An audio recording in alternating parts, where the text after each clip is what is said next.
What's going on, NBA fanatics? This is your friendly neighborhood Memphis Grizzly homer, Memphis X, and I talk hoops.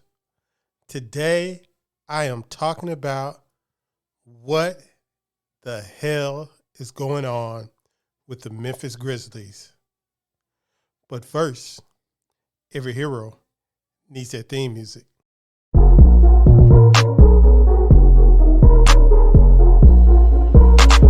KeyAno.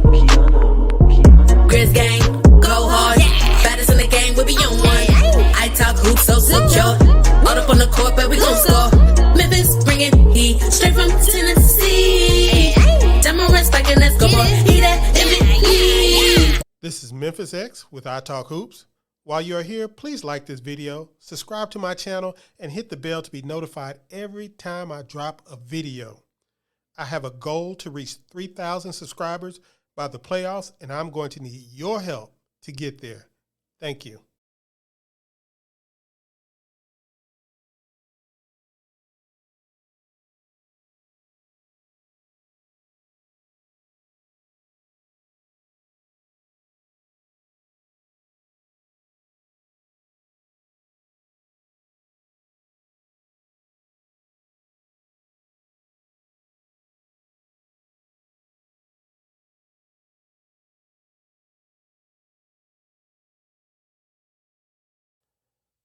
It has been a very long couple of weeks, particularly for Memphis Grizzly fans. Well, actually, the whole year of 2023 hasn't been great, but the last week or so has been especially trying for, anybody who's been a fan of the Grizzlies, especially us long 20-year fans who had just finally gotten to enjoy what it feels like to not only have a true contending team in the NBA, but to also have a true superstar on your team in Morant. The vibes were so great. I mean, you go back to 2022, it might have been the high point of being a Grizzlies fan in the whole entire time the team has been in existence. But somehow the wheels have fallen off. And, I've been away from this mic for a while. Thankfully, I mean, the things I probably would have said in the heat of the moment probably would have been crazy.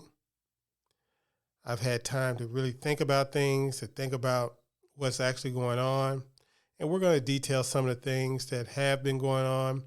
Of course, Steven Adams has been out for a while, and this is kind of one of the things that precipitated the team's fall as far as games, losing games and things like that. While Steven Adams was healthy, we were getting close to getting to first place in the West, and we have since fallen off the map. Had a losing record in the game. Steven Adams has been out, been getting killed on the boards. And then we find out the other day that Steven Adams is probably going to miss the rest of the regular season with his injury. And it was just like, like when you're standing up and somebody, maybe you're in a fight and you're getting your tail whooped and you're barely hanging on, and then somebody kicks you in the ding-ding. Yeah, that's it. Kicks you in the ding-ding, and you just finally fall out, and that's about all you can take. So while we had Steven Adams out, of course, also we got the news in game. I mean, when we saw the injury happen with Brandon Clark, everybody I knew the way he reacted, I knew that he had popped his Achilles. I knew that probably means we won't see Brandon Clark anymore until the fall of 2024. I mean, it is what it is. It's so late in the season that he's probably going to miss all of next season. And we're going to have to talk about the implications of that regarding the roster in another video, because we're just talking about what's been going on and where this team is heading. So Brandon Clark's out for the year. And then we have the many incidents of Ja Morant. So, of course, we know that Ja Morant had the incident this offseason at his house with a 17-year-old, basketball player that he was mentoring. And the guy, I guess, threw a basketball at Ja Morant, hit him, and he got mopped up by Ja Morant. And then he proceeds to tell Ja Morant that he was going to come back and shoot up the place and things like that. And, of course, all people hear is Ja Morant gets in a fight with a 17-year-old. Then you had the incident with Shannon Sharpe with the team that involves Ja Morant's father, and that really gets blown up because that game kind of ended. Was the first game that the Grizzlies had lost a double-digit lead all season. It was foreshadowing at best. Then you had the incident on the court where Ja Morant's friend got into it with the Pacers, one of the Pacers players, and ended up getting kicked out.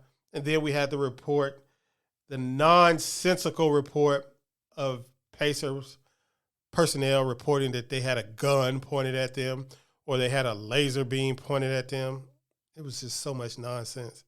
But, of course, with the media that we have in the NBA that covers the media, they always like to paint these incidents with certain players in the darkest light that they can, pun intended. So this was also a thing.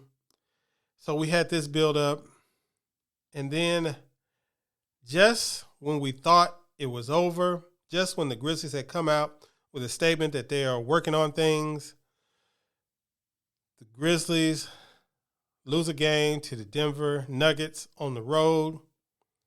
And I remember talking in the group chat, and somebody drops this video from, I guess, DJ Academics posted it. It was in Ja Morant's IG Live, but DJ Academics posted it on Twitter. And Ja Morant is seen in a club with a weapon. And as soon as I saw it, I knew that it was going to be blown up. And rightfully so, because after the things that were going on, it wasn't the actual incident. If this was a one-of, it would have probably blown over like the other incidents before this one. It would have blown over. But, of course, it did not. Of course, it could not. It just could not. It could not blow over. And honestly, this might be the best thing that ever happened for this group of the Memphis Grizzlies. Regardless of the outcome, I can tell you that the way things were headed, this team was probably headed for some kind of incident like this, or maybe even something more serious. Now, we find out that Ja Morant's going to be away from the team. At least it's going to be 6 games. Might be more. Might be, it won't be less, but it might be more. He's going to be away from the team. He's got specific steps that he's got to complete to get back with the team. And hopefully that when he gets back, he'll be focused. The things that I'm hearing that he's doing off the court regarding his life, the people around him, the whole way he's been moving the last, year or so, the whole way he's been moving the last year or so is about to change. It's going to change. And I think it's for the best for him, not only for his life, but for his career in the NBA. And, of course, for my selfish ass as a Memphis Grizzlies fan, for the Memphis Grizzlies long term. So after all this, we find out that there was another incident with Ja Morant at the mall with his mom, and finally an incident at Houston High School, I think, regarding his sister. So we have a whole bunch of smoke and some fire also. So it's been a cluster fuck, to put it bluntly. It has been terrible. I've been an NBA fan for a long time. I started out as a Laker fan because I love Magic Johnson. And then when I finally moved to an NBA town, I moved to San Antonio, I became a Spurs fan. And I was a Spurs fan right before they got Tim Duncan. I moved there a couple years before they got Tim Duncan. And I was a Spurs fan up until the time I moved to Memphis and I found out Memphis was getting a team. So I've been through a lot in the NBA. Of course, being a Lakers fan was always easy street. There was nothing ever to be, upset about as a Lakers fan. And back then, I really didn't have no allegiance to a team. I just loved Magic. And then I loved Michael Jordan, of course. And then, I became a Spurs fan. And this is probably why I have a crazy high ranking overall for Tim Duncan. But I was there when the Spurs fell apart, when David Robinson got the back injury, and the Spurs ended up tanking for Tim Duncan. And even then, I have never seen a team, because the Spurs were good. The Spurs were a team that had championship aspirations even before Tim Duncan. They probably were a fringe, contending team, probably sort of more like the grit and grind Grizzlies. But they had a superstar in David Robinson. And back then, if you had a superstar, big man, you were considered it in the NBA. So they had the superstar big man. They didn't have much else around him at the time. But I remember the Spurs at that time were a joke, especially in Texas. They were considered the joke franchise in Texas. And I can remember that when they had the tanking season, how bad they were, and it still pales in comparison to the last 3 months with the Grizzlies.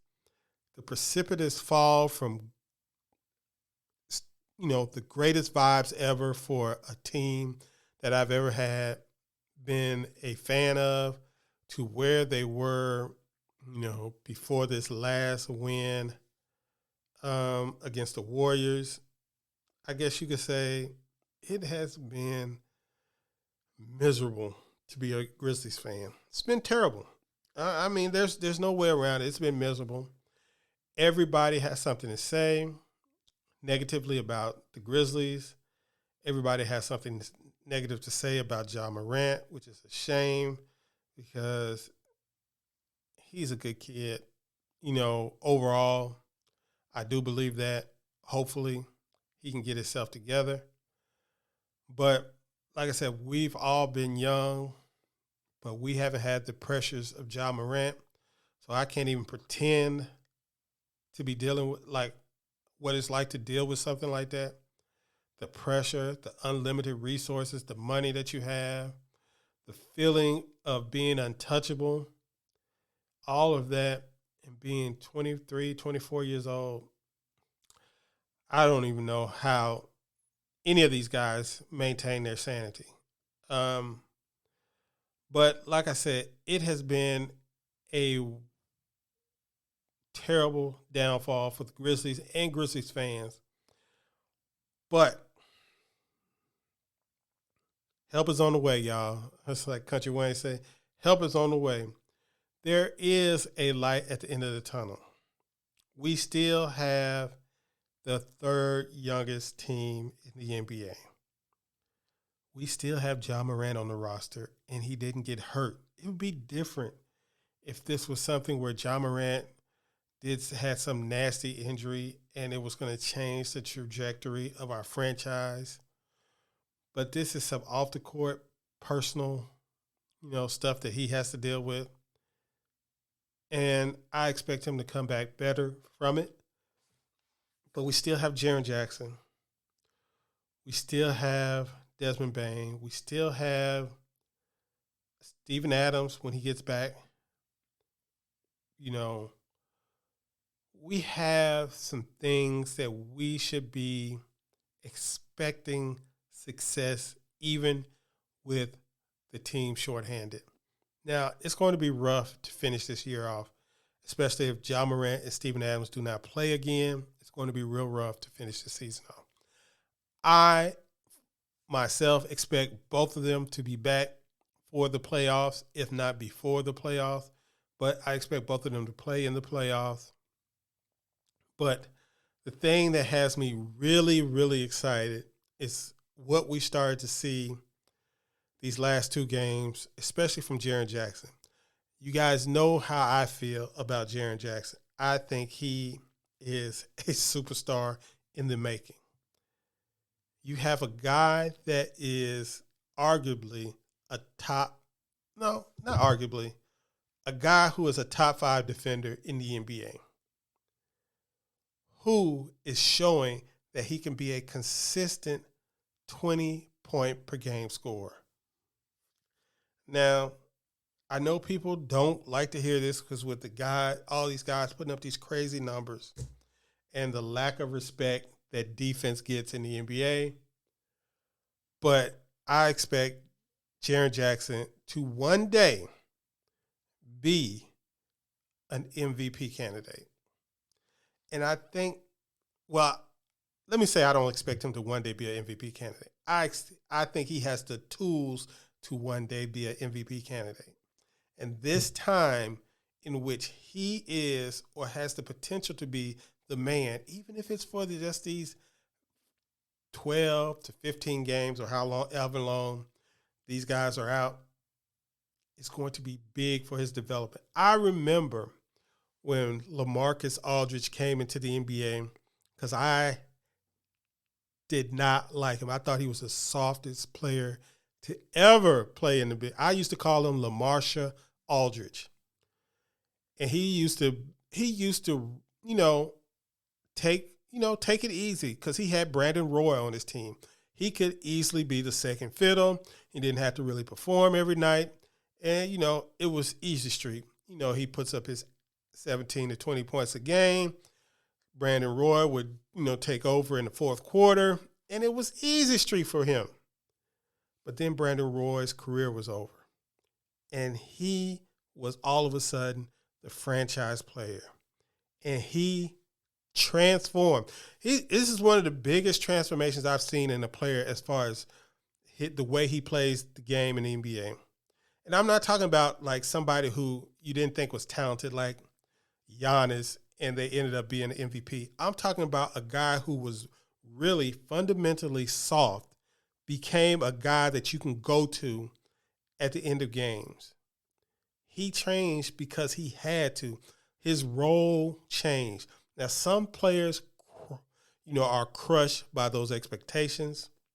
I expect Jaren Jackson Jr. to excel. And you've seen it. You started to see it. If the team just gets him the ball even more, I think you'll see it more. I think he could get up to 25 points per game. I think once he gets used to having the ball in his hands, once he gets used to seeing different defensive coverages, once he gets involved in pick and rolls, pick and pops, once he is involved as a screener more with the team, as Taylor Jenkins can figure out somehow that he has an all-star big man and he can use him as a screener instead of Xavier Tillman, this will open up not only Jaren Jackson's game, it will open up the Memphis Grizzlies offense. So, Memphis Grizzlies fans, do not despair. It is dark right now. Like Ja Morant was saying, in the dark, we are in the dark right now. It is a dark time for Grizzlies fans. But Help is on the way. The light is coming. Believe me, this is going to be a great part of the story. Peace.